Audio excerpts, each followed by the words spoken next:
This is a Huddle Sports Network broadcast. You can find us on Roku TV, Amazon Fire TV, Facebook, and of course YouTube. Get all your NFL news here first. He has time. He's got the left side. Dobbs is there. Leaping grab. Touchdown. Touchdown.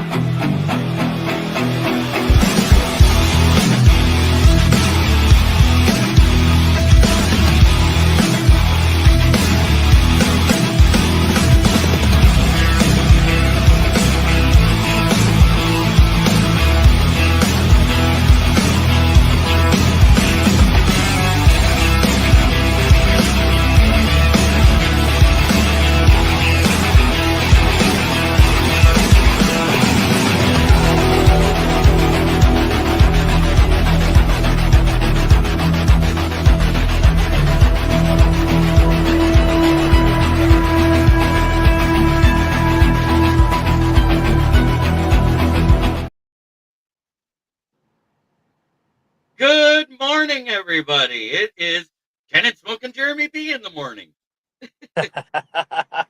Morning. Yeah, Morning. Ken the Bear fan wasn't supposed to be here, but he's able to be because he's waiting for recovery, right? With your wife? Yeah, wait on recovery. So at any moment they could call and say, "Come pick her up," but it looks like it's going to be another hour or two. We'll find out.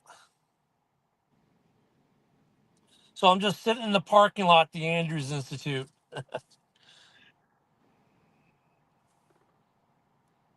Yeah. So, yeah, there isn't much out there. I mean, yesterday we know that Kittle got paid his, 4 years, $76 million?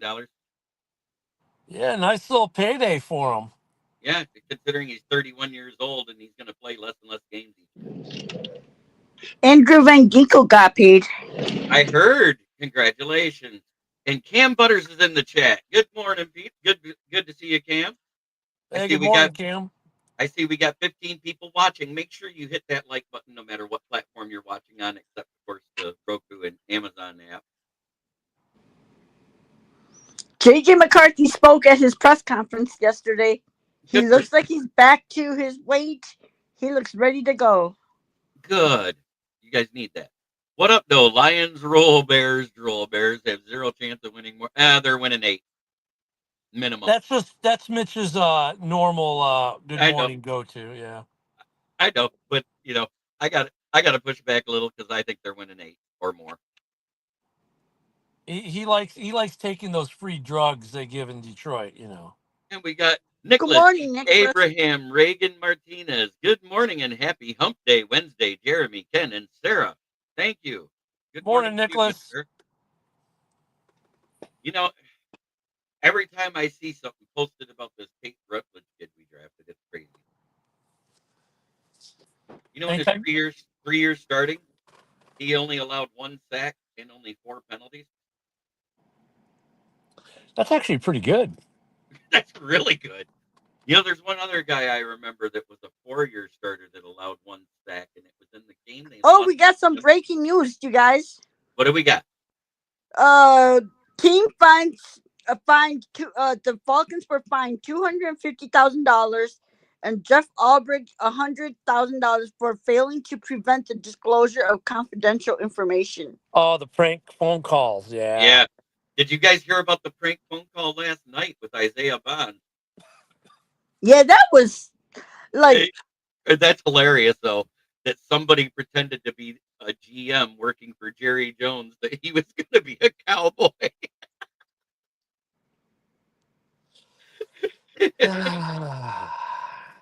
I tell you. I don't know. I don't care if you don't like these players, but to me, that's just totally uncalled for because these are players and whatnot, and I don't know. I think that's just a step too far. This breaking news that Bob Quinn is moving to a new house in Cleveland, and they're trading Shaduki Sanders for an IKEA set. I mean, that's the thing. Like the prank phone calls, I agree with Sarah overall. I mean, come on, man. But I'll have to admit though, the Shador Sanders one was kind of, you know what? If anyone deserved it, it was probably him for all the antics he did coming into the draft. But like for the most part, man, leave these guys alone, man. Let them have their moment. Just because you can't be in the NFL or don't have the skill to be in the NFL, uh, shouldn't give you free license to prank these guys and jack up their day like that. That's just. But Shedeur Sanders kind of did he kind of did He deserved whatever he got. a little bit, yeah. But welcome Broski Bear to the stage. How you doing there, brother? I'm doing good. How about yourself? I woke up on this side of the side and upright, so I wore the proper shirt for it. And hey, we live in the best country of this side of heaven, so all is well. Yeah, man, I like your nickname for Sanders. I call him Tupac Sanders. But quit Shedeur insulting Tupac like that, broski. Yeah, that's insulting Tupac. Yeah, well, I'm not a big fan of Tupac either. So. Oh, okay. I mean, I get that, but I just feel it's a great name for him. So what happened? The organization was fined $250,000 because they didn't disclose the defensive coordinator's kid prank called Sanders. Yeah, and he got fined $100,000. Yeah, again, last time I checked, it was a free country, and it wasn't the actual defensive coordinator who's under contract with Atlanta. If I was Atlanta, I would definitely push back with that fine. They're just trying to mitigate things because people are saying it was racial and stuff like that. Well, the thing I don't like about it is there were other kids that got fined too. I mean, that got pranked too. And where's that outrage?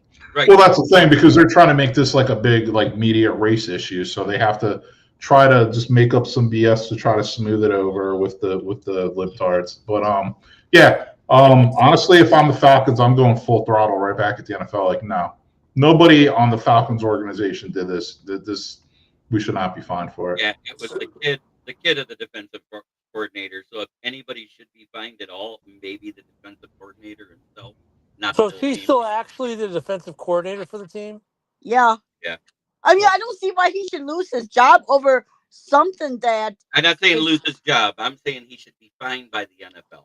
Yeah, but I'm like, no, like some people were calling for him to lose his job. I'm like, it's not his. I mean, sure.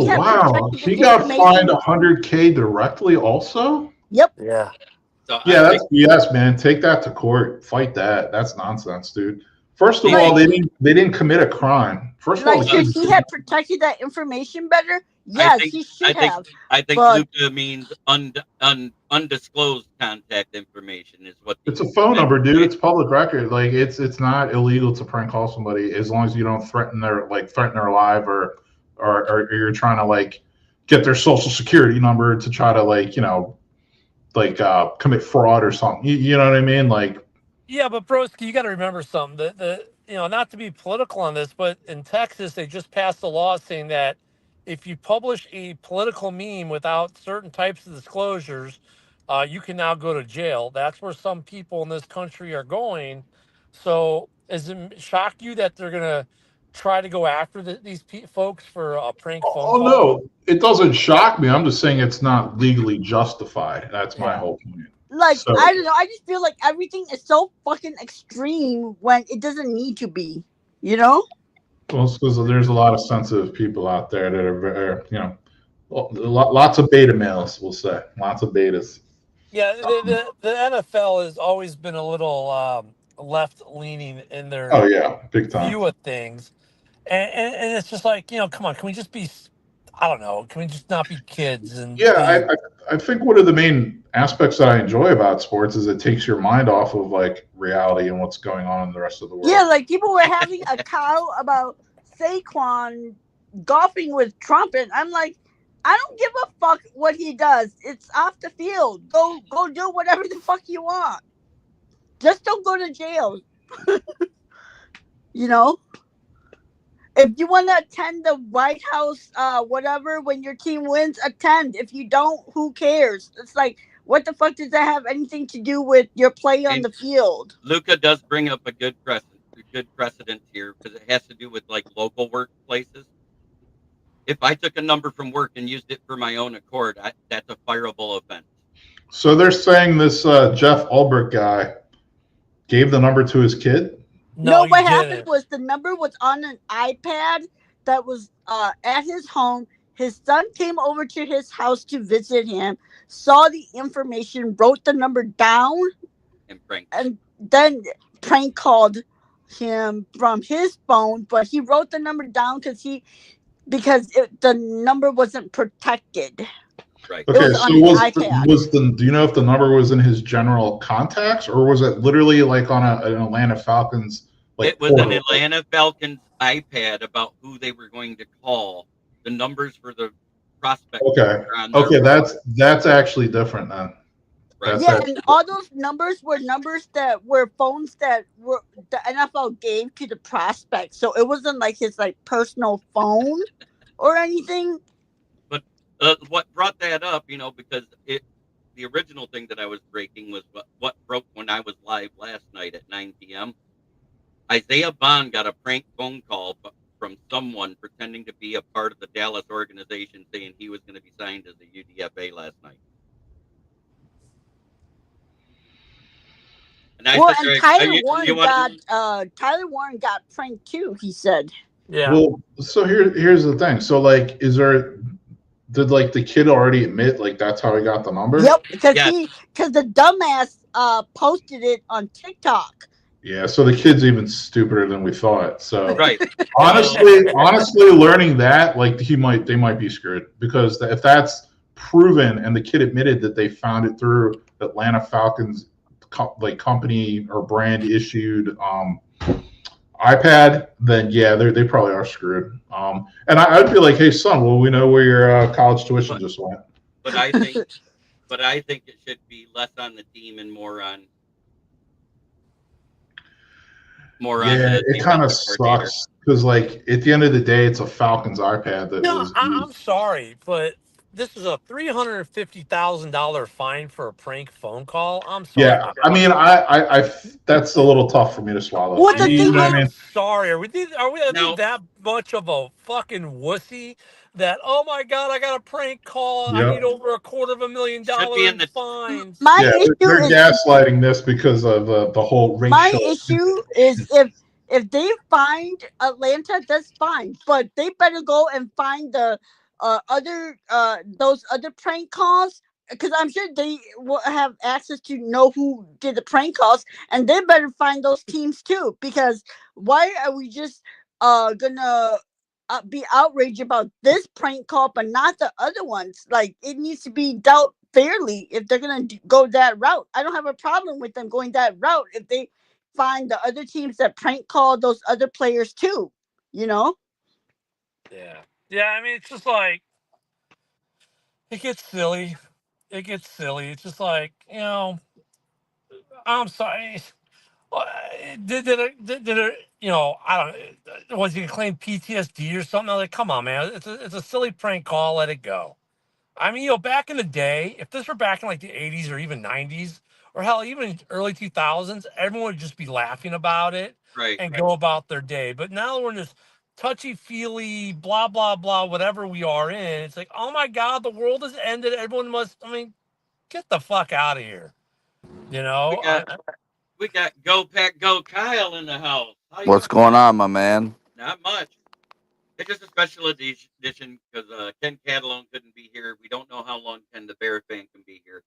So I'm just a special co-host today.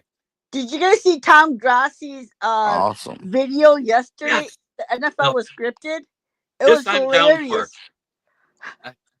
This I'm down for. I think fans all across the league of every team should get Roger Goodell's number, prank phone call him, and say, hey, you going to fix that penalty? Dang.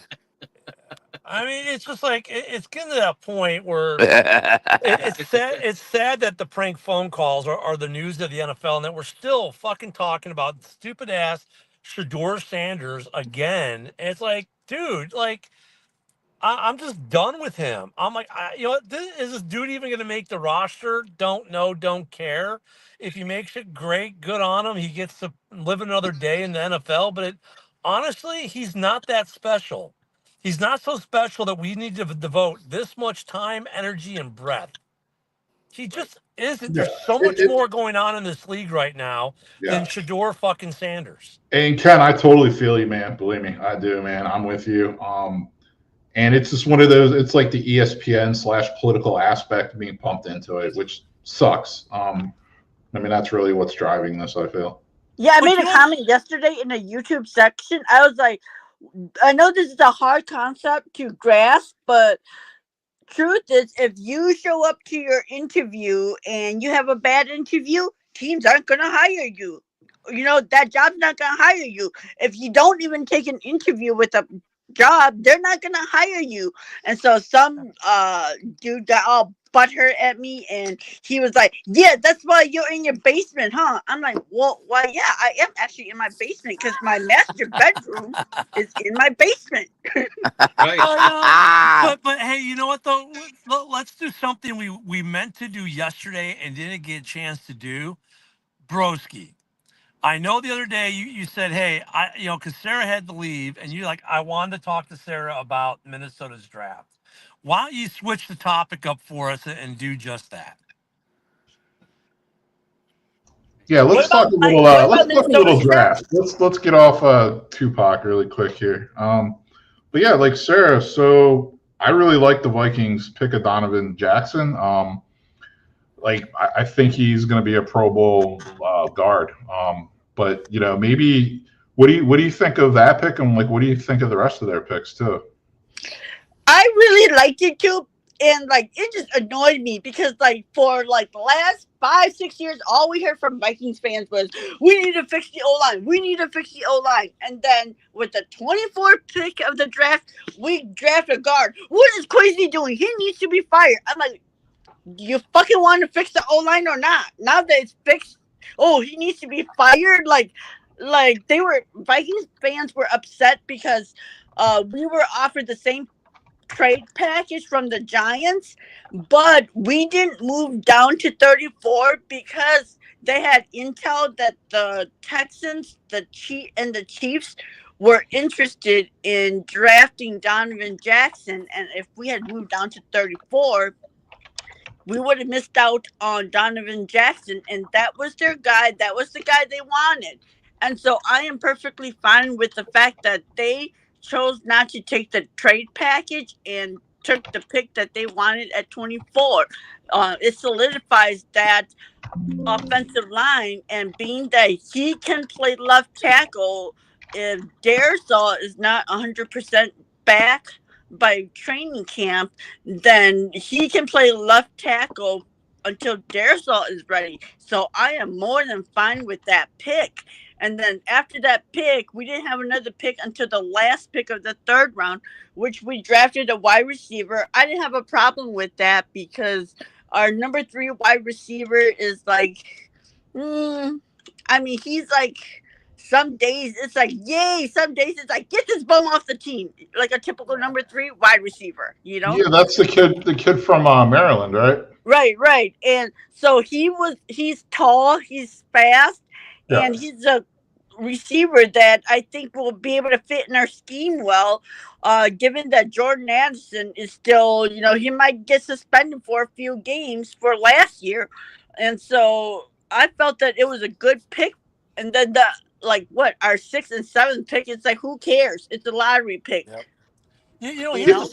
here's the funny thing with the draft, and I get why fans get all butthurt because we get into this that hype thing, mock draft, Mel Kiper, Stephen A. Smith, whatever BS train of thought because we're kind of conditioned, right, to want certain people. And then when our team doesn't draft the guy that we were supposed to want, right, we get upset. But then it's funny because the season comes and then we're happy with the guy because they usually play well, the ones that make it.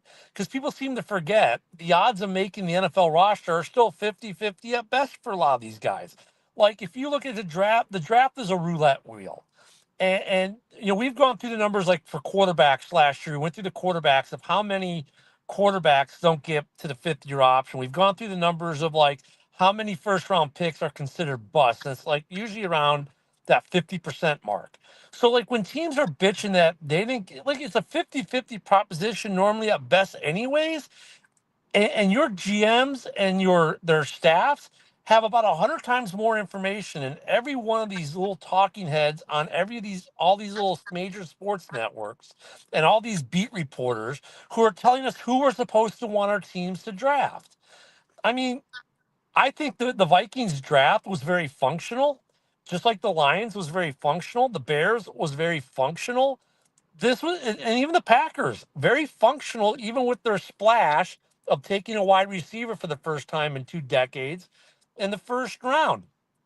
This is not a division where we had to go out and make this big, massive, or splashy pick to fix the team. None of the teams are in that position. So I don't get why the fan bases in the North, on every team, there's a section, a good half of which are pissed off because, well, we didn't get Genty, or we didn't get Campbell, or we didn't get name a player. It's like, dude, like, they got good players.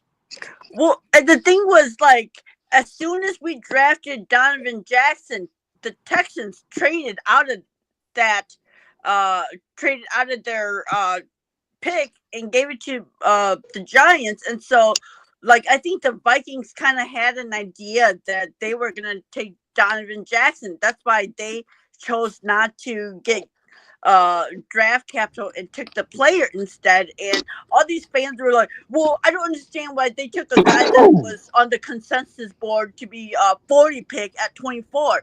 And it's like, yeah, he was on the consensus board, whatever, but who makes that consensus board? Yeah. Because last I checked, Justin Jefferson wasn't the number one wide receiver on the consensus board either. Right. And look how that turned out. Or even better, Brock Purdy wasn't even on the consensus board to be a top 5 round guy. He was Mr. Irrelevant, and he's been a starting quarterback for the Niners since Right. I mean, it's like Brady wasn't the consensus number one. Mahomes was not the consensus number one quarterback when he was drafted. It's like, come on. I just, these arguments are like even with the Bears, like, okay, Brodsky and I got the position right. We both said tight end. We both thought it'd be Tyler Warren because some of the things that had been said, but that the media captured, like, Ben Johnson saying, like, if you want to see what a football player looks like, look at this kid. And then they go get a different tight end. And then we're like going, well, okay, we got the position, but why this guy? And some fans went straight off the rocker. Other from what fans, like I heard, Brodsky and myself, actually looked at the draft pick and how this kid played and how he's going to fit the scheme and why the Bears might take him before we made a judgment. And I think fans just need to do more of that. From what I heard, there were a couple of teams that wanted Loveland, and they wanted to come up into the top 10 to take Loveland, but they couldn't move up. And so after the Bears took Loveland, then the teams that wanted the tight ends, they just stayed put where they were, but they were trying to move up to get Loveland. That was one of the reports I heard. Yeah, and I was just going to kind of comment on the Vikings. So Ty Felton, yeah, that was a nice pick in the third round. I mean, I watched him play for a few years. I'm a Big Ten, college football fan. So, I mean, he had almost 100 receptions last year playing for Maryland, like a bunch of touchdowns, a bunch of yards. Third round pick, honestly, that's a nice pick. And then also I got to give a shout out to your round 6 pick. You drafted linebacker Kobe King out of State. I mean, that's, he probably has a chance to earn a roster spot. He's a good player. Yeah, I wouldn't throw the 6th and 7th round guys away. Like, you look at the guys we drafted from Rutgers, the running back. I mean, 0 fumbles in his collegiate career. I think that was a stat, isn't it, Broski? I mean, there's something to that. And, if you look at the Bears organization at the running back room, he probably goes right in the running back 3. We'll see how Wheeler is, but he's the kind of guy that we've been talking about. We want a guy who just runs through the middle and doesn't fumble. This is your guy, right? And you don't have to get him in the 2nd round. You can get value. I mean, if the Bears don't sign another running back, of some kind of substance, some kind of like proven guy, like I would totally expect him to be in the mix this year. Like he's gonna contribute. Oh, and like some of these late draft round picks, it's like, are they gonna hit? The chances of it are very low, but there are some of them where they're gonna have that chip on their shoulder and they're gonna prove themselves, and it's gonna, if it works out, it's gonna be such a great value pick that it benefits the team. Like we took Stephon Diggs in the 5th round. Yeah, there are always these guys who get over, like, Roshan Johnson. We were high on him because he got overshadowed at his own school by Bijan. But then, some of these guys like Rutgers, who thinks of Rutgers as a major college football program anymore? You used to see guys from Rutgers all the time. They still play in a meaningful games. They play against tough competition, but you don't see a lot of guys get drafted from there. So when a guy does get drafted, if let's say this kid had gone to A&M or gone to Gainesville, he might have been a higher draft pick playing for a better college program than where he played. Sometimes there's something to that. Some of these cats that we get from these smaller schools, they're really good, just get overshadowed by the schools that have these bigger PR departments and bigger fan bases. And, more NIL. Yeah. Yeah. I mean, and the NIL thing, I think, is more of a thing now, too. Like, some of these guys who don't get the NIL money, they get overshadowed by some of these guys who get big NIL money for whatever reason. It's easy to be the big fish in a little pond, but I don't think that they're all throwaways. I mean, the odds are statistically and worse the further back in the draft you go, but it's not to say that all these guys 4th, 5th, 6th, 7th rounds are throwaway guys. Right. I don't think they are. Yeah, because there was only really 4 or 5 guys that were like all the flash of this draft, and everybody else from that point on was about substance, and they all have a grade. When you go to look at the prospect grade, all of them said can be rotational possible starter, basically, for the worst ones. The ones that didn't have a profile at all, well, they were ones that weren't supposed to be drafted, but somebody saw something. I think this was a great draft for depth for your roster. Yeah. Yeah. And look, I want to welcome Timu Joe Rogan to the stage. How you been, buddy? Good, man. Hey, actually, I was going to ask you guys like movies? Yeah. Are you guys movie fans? Oh, yeah. I am. I took my wife last night to see the movie Sinners, the new Michael B. Jordan movie. Dude, if you haven't seen that movie, go watch it, dude. What is it about? I don't want to give too much away, but Michael B. Jordan. Is it a horror movie or what's the genre? It's a horror movie, but it's not like your traditional horror movie, like it's so Michael B. Jordan plays 2 roles. He plays like twin brothers, and they're criminals, and they're trying to start this like juke joint where they like play blues music and stuff. And oh man, you just have to go watch it, dude. There's a guy in it. He's been in a lot of movies. His name is Jack O'Connell, and he's a really good actor, and he's really good in this one too. I'm just throwing it out there so that the audience as well can go check it out, because I'm telling you, you're going to be like, if you go watch it, you're going to come back and you're going to be like, damn, Joe, you were right. Sinners is dope. Like, I mean, I don't do horror's not my shtick. My wife will probably enjoy that, and she's going to be laid up for a little bit, so I've got that one on the Plex, so I'm sure she'll watch it this week. Another one I just watched, actually, that was good, and I complain a lot about Hollywood. Basically, if it's not a comic book movie, there's been a lack of just like good movies, right? Well, yeah, it's a sequel, but it's still from the original concept. Was the Accountant, and I watched The Accountant 2 the other day, and that was actually a pretty good film as well. Yeah, I want to see that one too. Yeah, but I'm telling you, Sinners might be the best movie of the year so far, dude. Like that's why I said it's not your typical horror movie, because it's not just like a slasher, It's really suspenseful, and it's really well written. There's a lot of thought that went into it. You can tell, it's like in developing the plot and everything. It's like I just found out this is a big weekend for the Star Wars heads, because they call it like May the 4th be with you. On the 4th, May 4th is on Sunday, so they're playing like Revenge of the Sith and Attack of the Clones and stuff like that in movie theaters right now too. But Thornton was the same way, Lucas. Since like COVID, just because I'm like, dang, movies cost a shit ton of money now. I would rather just watch it at home. I just went yesterday. Me and my wife's tickets were $8 a piece. Discount Tuesday, dude. Yeah, we got mom and pop theaters by us. They're actually really good theaters, and the prices are low. It's not like we're paying the big AMC's and that. But I understand when movie prices were up because it was after COVID. They had to they went for basically 2 years with no business. They had to try to make some money back quick, and I, yeah, Top Gun Maverick probably saved more than a few movie theaters from going out It of did. business. it That did. one. I got popcorn, drink, tickets, and the babysitter cost me more than the movies did.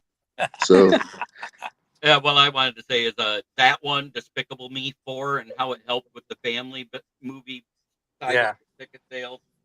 There's a couple others that have been big sales already this year, but over the past 12 months that have helped save the movie industry. But at the same time, you know what I miss is the little mom and pop places that played like all the B classic The dollar movies. theaters. Yeah, Yeah.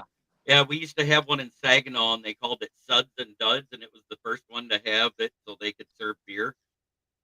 And we used to go there every year for Halloween to do the Rocky Horror Picture Show. Yeah, there's one in Destin. There's still a dollar theater in Destin, believe it. No, not in Destin. It's in the Fort Walton Beach has one, I think. But you know what? I like to see. I wish they'd play NFL games in the theaters. Yeah, they do the Phantom events. Like, can we just like get them to pipe in an NFL football game on a theater screen? There's a theater here that actually does Vikings games on Sundays. Uh, um, they can do regular season, but what happens with the playoffs because they're so exclusive and the tickets are so expensive? They're not allowed to do that because of the streaming stuff. But you can watch the playoffs for free on network TV. So who cares? I know, but that's because of the streaming stuff now. That's what got a couple of bigger ones Interesting. shut down. yeah, I guess it I makes switched sense my own because that they're faction too. profiting off of the NFL. Yeah, but you think that they do that be in a licensed agreement with the team or something like that? I mean, there would have to be some kind of licensing deal, even for like in Minnesota's case, like Sarah, the theater you're talking about. They have to have some kind of licensing agreement with the Vikings or the NFL or both. So, but yeah, I mean, it'd be nice down here. We would probably get Saints games anyways because I'm so close to NOLA. But So you'd be watching shit games on big yeah. screen. Yeah, that's a franchise that, you want to look at a draft. I mean, I'm not sure what they did in the draft. I'm not sure what I mean, they're kind of a team that's in that quasi, we don't know what to do with ourselves phase because they don't know if they have a quarterback. They went and they drafted a quarterback, right? But I mean, that franchise to me, it's like I'm sorry, they got to be You got to figure Kamara and some of these other guys, they got to be trade deadline candidates this year Like I've for never seen a Noah. team so resistant to rebuilding. Like they just do not want to No. rebuild at all. Across the league, if you remember, it was a 25% increase on average for ticket sales last year, and the ones that had a little bit more of a percentage were all the ones that made the playoffs the year before. This year, there isn't supposed to be that big increase. It's supposed to hold steady again. So until we know what the ticket sales are once they go for sale, we don't know. But on average, it's a 5% increase each year. So Yeah, who do you guys think had the best draft overall to help their team that you think their team is going to be able to compete actually, or be in contention for a playoff spot? actually, Um, I just wanted to throw out there that the Saints took Tyler Shugg, and I thought Shugg was one of the very few quarterbacks in this draft who might actually turn into something. Yeah, but I mean, they just seem like a team that's just. I mean, he's not a bet. He's not going to be the guy. Is what I'm saying though, Joe. Like it's like a Maybe. band aid. Like I I don't I know. have I have three that I thought had the best draft out of everybody with including their trades and everybody else. And no, the Lions are not one of them. It's the Bucks, the Patriots, and the Panthers. I thought they had very solid drafts for what they needed on their teams. Yeah, I Yeah, thought the Panthers whiffed on their first pick, but all the rest of their picks were excellent. So I think Ted McMillan was a big mistake. I mean, I think the guy the Packers got was the best wide receiver projected to go in the Really? first round, Marcus Golden. yeah, Golden. I don't know. Matthew. He had I, the best best route running. He also had the lowest drop rate in college of 1.2%. Yep. He had 4 drops last year. So, do you guys see the Panthers as being able to contend for the division No, this coming season? no. Yet Tyler Van Wilder started in 2018, and everybody picks on him about it. But guess who else spent the same amount of time in college last year and was a playoff quarterback? Bo Nix. I think Let's talk about the Raiders draft. What did you guys think of the Raiders draft? Hot garbage. I thought it was good. You know I mean, actually, here's the thing. I'm going to say expected. I think. Yeah, I thought the Janty. I thought Janty pick was good. How many picks did you guys have, Joe? Like 11? 11? Something like that. 10 or 11? 11. They had 11. The team that set themselves up. This is going to be a strange one, but I think the team that actually set themselves up for the draft, set themselves up the best. And maybe you won't see it this year, but you'll see it after the draft next year. Is Cleveland? I know. Isn't that shit weird as hell? It is because that was my fourth best draft overall. Because when you look at what they did with flipping out of their first pick, and then they get a guy to go throw on that defensive line. That defense this year is going to make that team competitive, even though they're offensively they're not there yet. But that defense is going to be rock solid in the AFC North. And then here's the thing, like going back with Sanders, the kid may be trash. The kid maybe pulls his head out of his ass, but if they hit on him, if he plays this year and plays well, they're set up next year to get weapons. If their quarterback situation still sucks and they don't win a lot of games, they're in a position next year to get a good quarterback. So I mean, I think Cleveland, they probably had one of the better drafts. Even though at first blush you go, yeah, but Shador in the 5th, and you trade it out, but man, that defense is going to be stupid. Cleveland started off good with their first 2 picks. Mason Graham and the linebacker, the kid from UCLA, great picks. They also acquired more draft capital for next year, which is great. They were off to a great start. That Dylan 3rd round, they Gabriel was a weird drafted pick. a 5'11" lefty, 200-pound lefty, Dylan Gabriel, complete scrub, no chance to be an NFL quarterback. Waste of a pick. And then they draft Tupac Sanders in the 5th round, and their other picks were pretty much garbage. The other quarterback, though, the word on the street is they didn't draft him to play quarterback. They drafted him to be a tight end / receiver. Okay, so now we know why. As a 5'11", dude. Now I know why nobody's touching Isaiah Bond with a 10-foot pole. Because he has sexual assault charges. Yeah, he's not out on bond. Yep, and he turned himself in. Yeah. So that means that he's trying to get a lesser charge. Yeah. Well, I want to know why Broski thinks the Raiders draft was hot garbage. Like, okay. I can understand you not liking the Genty pick, but I thought the Raiders got some quality picks. I thought Jack Betch was a good pick. I thought Darian Porter was a good flyer in the 3rd round on a corner, like a guy who has all the measurables and a crazy Raz. You know, he's going to have to be coached up, but yeah, let's go through it. So Ashton Genty, Mountain West running back. I'm not even sure he's just a bust. Like, he's not what it takes to be an NFL running back. He's going to have a very rude awakening. He also carries the ball like a loaf of bread, and I'm surprised he didn't have more fumbles in college. He will in the NFL. Round 2, Jack Beck, slow-ass wide receiver. Like, you're drafting a wide receiver in round 2, and the guy's like a 4.6 40. Like, that's not cutting it. Round 3, Darian Porter. Hey, the Big 12 plays no defense. Drafting a cornerback from a conference that all they do is let up passing yards. You could have got a way better player there. And then you got an offensive tackle from William and Mary. You got a wide receiver from Montana State. You got a quarterback from North Dakota State. You drafted a kid out of Mississippi State who played defensive tackle, who is like another 5'11" guy who's probably going to be a different position. Yeah, I think that's pretty much it.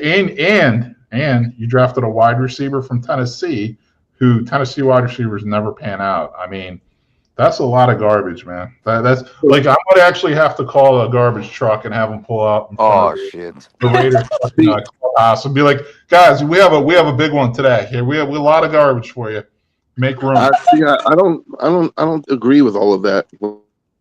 Genty, the jury's out. We'll see. Like I definitely see what you're talking about with Genty, and I'm not, I'm not pounding the table for him, but I think Betch is actually a pretty decent receiver, and I don't think he runs 4.6. I think he's not a 4.4 guy, but I don't think he's 4.6 either.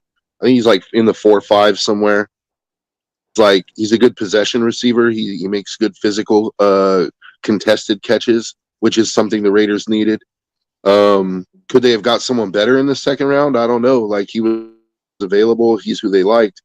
But Darian Porter, I think, is a good project. Like if Pete Carroll has a pretty good history of developing corners, and like he fits the mold of like the Richard Shermans and the Tariq Woolens. Like he fits that same profile. So if Pete can coach him up, he could turn into a really good player. The offensive tackle that we drafted from William and Mary is going to play guard. The other offensive tackle is going to play tackle. So I actually liked both of those picks, even though like they picked two tackles back to back in the third round. I think it shows like they're serious about running the football. Like they added depth to their offensive line. They believe in Genty, obviously, and they want to give him every opportunity. So I don't hate those picks. The defensive tackle that you're talking about, who's like 5'11", Tonka. I mean, it wasn't my favorite pick of the draft. Like, we'll see. Allegedly, he provides some sort of pass rush upside, so we'll see on that. And then the quarterbacks that they drafted in the seventh round or the sixth round, one of them is going to receiver. Tommy Millott from Montana State. He got drafted as a wide receiver.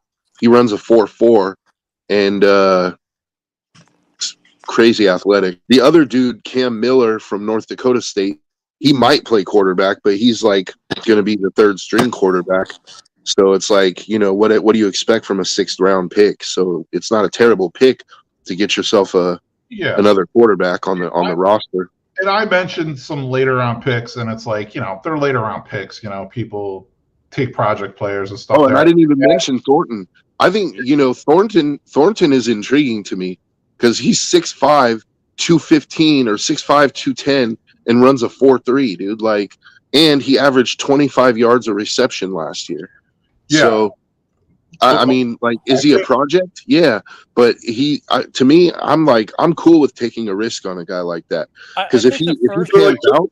Just focusing on your guys like the first 4 rounds, though, I just think there was like I'm not a fan of the guys you did take, just onto themselves. But I mean, like, there was also way more talented players available to draft. But Broski, that's the problem though with the analysis. There, it's like, okay, there maybe have been a better receiver to take than the guy they took, but the guy they took fits what they need better than maybe someone with more talent. Yeah, and that's where I disagree. I just don't think they're going to be good NFL players. Well, I mean, like you know what I mean? Like, I'm going their first 3 picks. You need a good possession guy. So if you got, he's slower, but he's a third down possession guy. He's going to make some tough catches. And then you throw him in there with the tight end that they currently have. Now he's a little more open than maybe he would be, let's say, playing in Detroit or Chicago or Green Bay, right? So, I mean, it makes sense for what their scheme is and what they're running for, and he's not going to cost them a shitload of money 4 years later. Yeah, I mean, it sounds like you like the draft. Like I said, I didn't like the draft. I don't think drafting Big 12 cornerbacks like Darian Porter is a good idea. Slow wide receivers, I don't think that's a good idea. Ashton Genty, I'm not even going to go down that route. You know my thoughts on that. Round 3, drafting a guy from William and Mary, like, you could have got a much better player. Tennessee wide receivers, I mean, they play in that gimmick offense at Tennessee.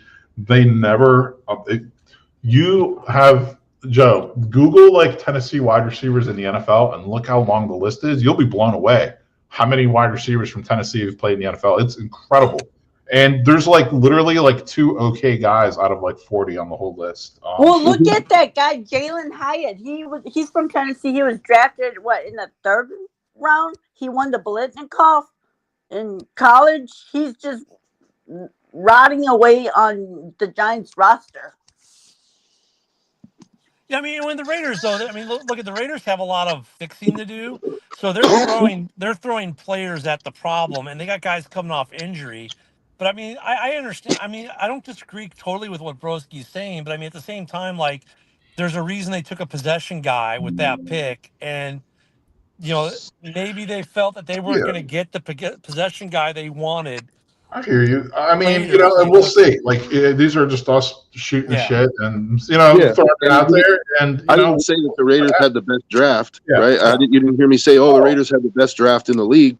Like, there were some picks that I was like, okay, yeah. like, It is but just I just don't. breakdown. That's all. I don't. I think to call it hot garbage is just a little bit. I think I we'll think see. I think We'll it's see. I think it's warranted, but we'll see. We'll see. Yeah. If some of these picks pan out this year, then we'll have to revisit this take. Oh yeah, sure, man, for sure. I mean, that's what we do. Some of these Yeah. picks pan out. They better pan out. I mean, you have 11 picks, dude. Like, you better get somebody. I think the Chargers are going to be in contention for the division this year. Did they draft a receiver this year? They drafted a running back and a receiver. What round did they draft a receiver in? I think it was like the second or third round. So they got another weapon beside McConkey. Yeah, the Chargers. They took, Chargers, I expect them to Amari compete. Hampton.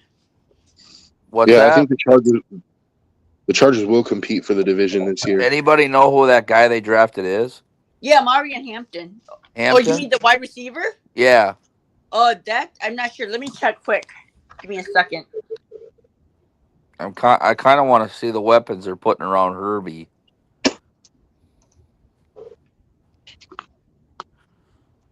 Is that running back decent? Yeah, Hampton's good. What do they compare him to right now? I don't know. What? I'm sorry. Who are you talking about? Amari Hampton. I don't know who his player comps are. Yeah, that's a tough. I do see receiver a little bit of Harris. I was gonna say I see a little bit of Matt Forte in him, but Oh, really? a little bit. Like I like Omari Hampton, but who knows? Yeah, that might have been a good. Yeah. They took Trey Harris as their second round pick. Receiver. Where's he from? Ole Miss.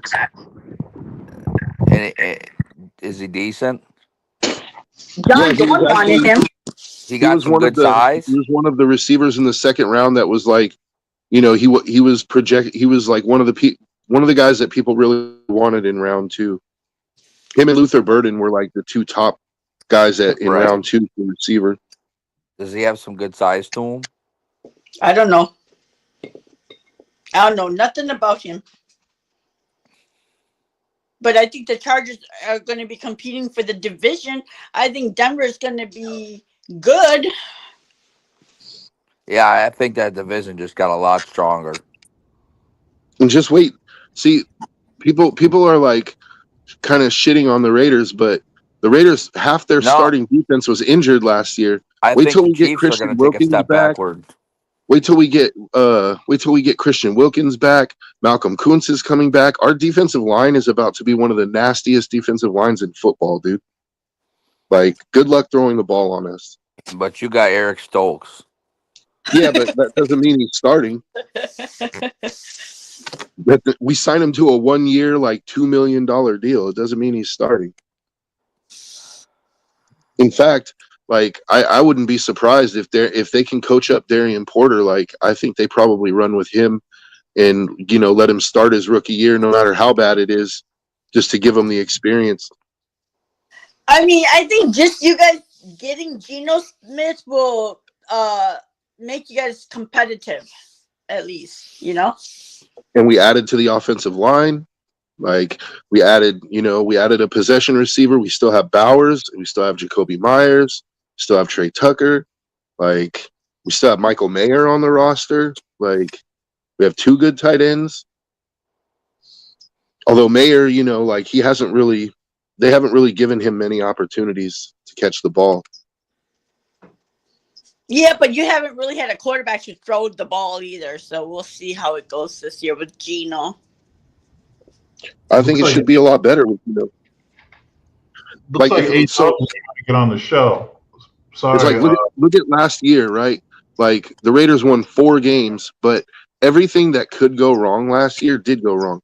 Half our starting defense got injured, like in early on in the season. We had Gardner Minshew at quarterback. He lost us several games by himself. Then we had the Devontae Adams drama and getting rid of him.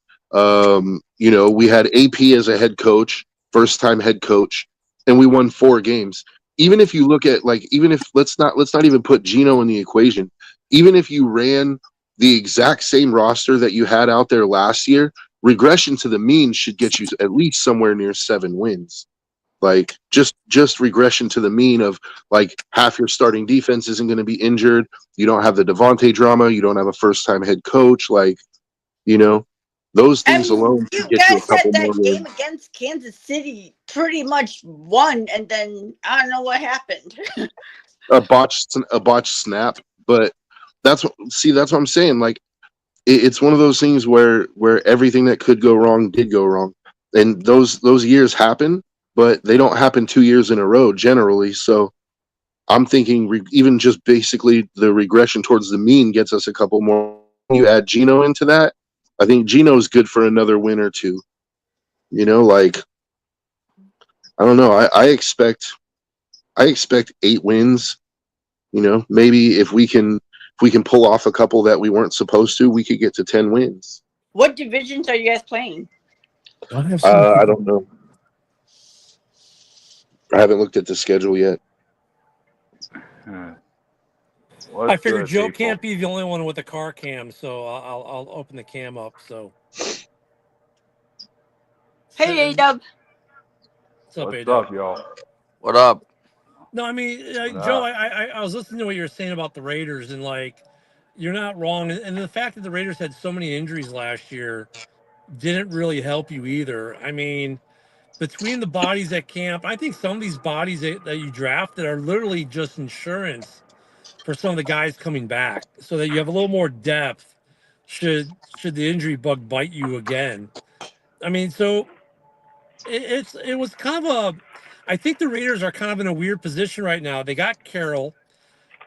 We know he can do some things, but they also had some talent on the roster, and they're almost like, well, let's do a wait and see, evaluate year, and see where we really are before we do too terribly much. And they're like, if the quarterback was the issue last year, well, we solved that with Geno, but I don't know how much of a solve Geno is long term for them.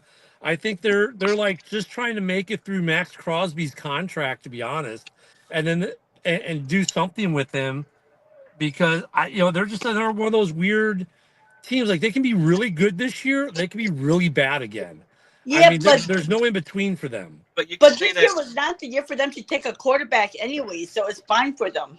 Yeah. Right. Getting, they afforded themselves at least another year. Mm-hmm. So and this was not the year to grab a quarterback. No. Right. And this was a functional year.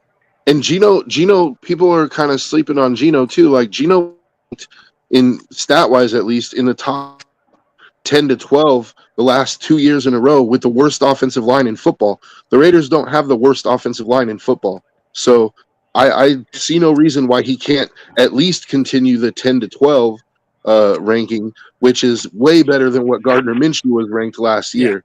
Like, he doesn't have to, even if he's just in the top 15, you're a lot better. And I think Brock Bowers, is just the godsend there for him. I mean, Brock Bowers is going to does a lot to help Geno Smith out, even just being that emergency guy. I mean, the Raiders, look, we thought last year they'd be a really good team. I think they can be a really good team this year. And they got, like everyone else, a functional draft. Like there wasn't a shit ton of weaponry out there. There weren't any big time quarterbacks.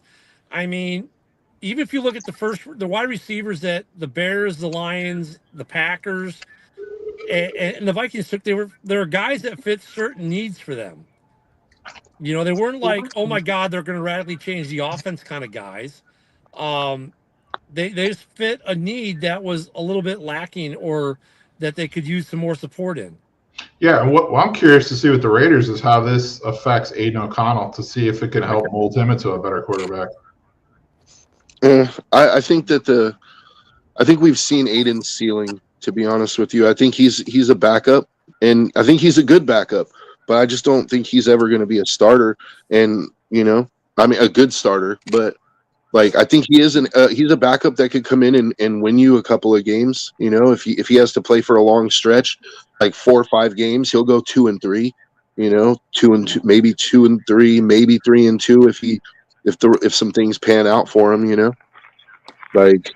Yeah, Which is what you expect from a backup. You don't expect a backup to come in and go 5-0. You know what I mean? Like, he can hold the ship steady until Gino gets back, if Gino gets hurt.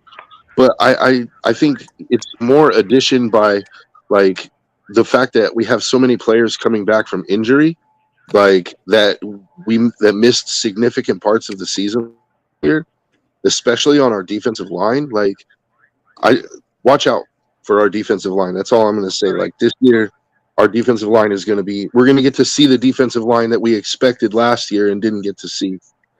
We got to let A-Dub get in here and say some things, because he's just joined us and he hasn't had a chance to say anything about anything. How you doing, A-Dub? I'm good, Jeremy. I'm good. Good to see you. Sorry, I was busy. Mm-hmm. Yeah, and I'm remote today, so I don't have all my normal controls. To address a question you asked earlier about who I think had good drafts, if I was to put my 2 cents on that, I'd say 2 teams I'm thinking about who might have had very solid drafts worth looking into would be the Buffalo Bills and the Ravens. Yeah, especially when it comes down to them needing to put together a kind of defense that'll help them get over the hump in the playoffs. My only problem is that will Mike Green beat both sexual allegations, because neither has been dropped.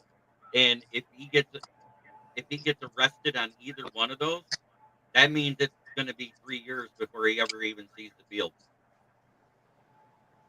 Yeah, but they didn't take him in the first, so I think they'll be fine. Yeah, but they're counting on him because he fell so far. That's why he got picked so late. He was supposed to be a first rounder, and everybody passed on him in the first 2 or 3 rounds. The first round, yes. Like, he was a second round pick to the Ravens.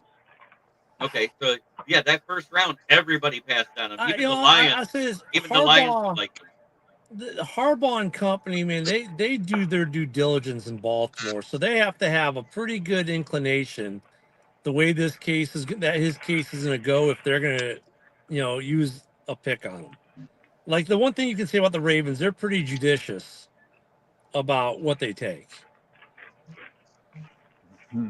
Yeah. By the way, before we run out of time, because we're getting close to that time, don't forget tonight, 7 p.m. Central. I will be at the home studio for that one. We'll have Hallis Hall Report tonight, 7 p.m. Central, 8 on the East. We've got the afternoon show coming up at noon. We got JB coming right after this show. He's going to be doing a quick click. And I'm going to hit the outro and exit real quick. But I want to say thank you to everybody who's been in the chat, everybody who's been on the show. And I also want to say, like I always do, try every day to be a better person than you were the day before. It's the only way to make the world a better place. Peace out, everybody. Bear down.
This is a Huddle Sports Network broadcast.